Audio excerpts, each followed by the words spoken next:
መልካም የአባቶች ቀን አባቶቻችን እድሜና ጤና ይስጣችሁ። ለኛ ብላችሁ ብዙ ዋጋ ከፍላችኋልና ፈጣሪ እድሜ ላይ እድሜ ይስጣችሁ። ያው እኛ ከአረብ ሀገር ያለና አባታችን አጠገብ አይደለም። መልካም አባቶች ማለት ብቻ ነው የምንችለው። ሰርፕራይዝ ማድረግ አንችልም አጠገባችሁ ቁጭ ብለን እና የሩትዬ አባት እንግዲህ ያው ሜላትዬ እኔ እንደውም እርጉዝ መስላኝ እንደዚህ ቦርጫ ነው መሰለኝ እርጉዝ መስላኝ ነበር። የምር ከደቂቃዎች በፊት ፎቶ ፖስታ ነበር ቪዲዮ ሰርቼ ነበር እንደው እና መልካም አባቶች ቀን ጋሽዬ መልካም እድሜ የተባረከ ዘመን ይሆንልዎት።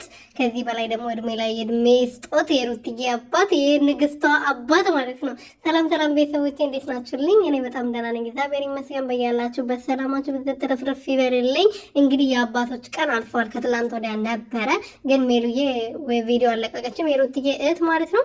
ዛሬ ነው ቪዲዮ ነው የለቀቀችው። የአባት ምርቃት አይገኝም እናንተ ስጦታ ሰጣችሁ። እንግዲህ እግራቸው ስር ተደፍታ እግራቸውን እየሳመች እየመረቋት ነበርና ፈጣሪ ለዚህ ቀን ለዚህ ክብር ያደርሰን። ምክንያቱም የእናትና የአባት ምርቃት የትም ማይገኝ ነው፣ የትም ማለት ነው፣ የትም ማይገኝም። የምሬን ነውና ፈጣሪ ሆይ ጌታ ሆይ ለዚህ ቀን አድርሰኝ። እናቴና አባቴ እንደዚህ እግራቸው ለጉልበታቸው ስር ተደፍቼ የምመረቅበትን ቀን አምጣልኝ፣ ሰላም አድርግልኝ፣ እናቴና አባቴን ጠብቅልኝ፣ የእናንተንም ጠብቅላችሁ። አሜን በሉ የነወዶች ማለት ነው። እና ሁላችሁም አባት ያለንም አባታችን ያው አለ አይደለ ለሁላችንም መልካም የአባቶች ቀን ብያለሁ። በዚህ አጋጣሚ ሜሉዬ ተባረኪ፣ አባትሽ እንደዚህ በማስደሰትሽ አንቺም ደግሞ ነገ ልጆችሽ እንደዚህ ያስደሰቱሽ ነው የምልሽ።